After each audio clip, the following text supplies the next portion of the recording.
Mentari pagi menyinari langkah baru penuh berani. Di bumi ilmu kami berdiri, membina cita setinggi langit ini. Wajah ceria penuh harapan, menyambut masa depan gemilang. Bersama tekad dan keyakinan, melakar kejayaan sepanjang zaman. Hari bermakna tercipta indah, semangat membara dalam jiwa. Ilmu dan nilai jadi pedoman, menuju puncak kecemerlangan. Selamat datang pemimpin pendidikan, membawa inspirasi dan harapan. YB Fadlina bersama kami menyemai impian generasi. Di Kolej Matrikulasi Negeri 9 bermula perjalanan masa hadapan. Dengan ilmu kami melangkah, mencipta kejayaan yang megah.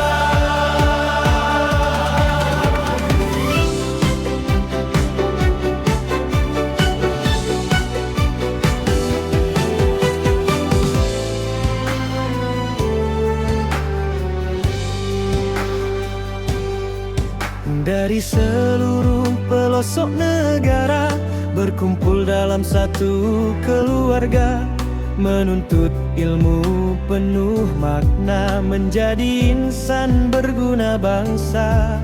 Bimbingan guru sentiasa ada, membuka jalan menuju cita. Dengan usaha dan doa bersama, kami bersedia mengubah dunia.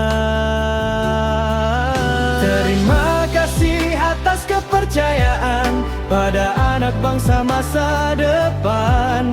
Malaysia Madani jadi pegangan, pendidikan teras pembangunan. Selamat datang pemimpin pendidikan, membawa inspirasi dan harapan. YB Fadlina bersama tapi menyemai impian generasi.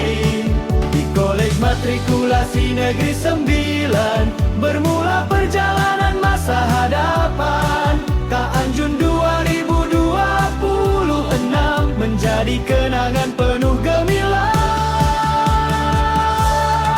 Langkah hari ini menjadi sejarah nanti. Dengan ilmu dan integriti kami terus menggapai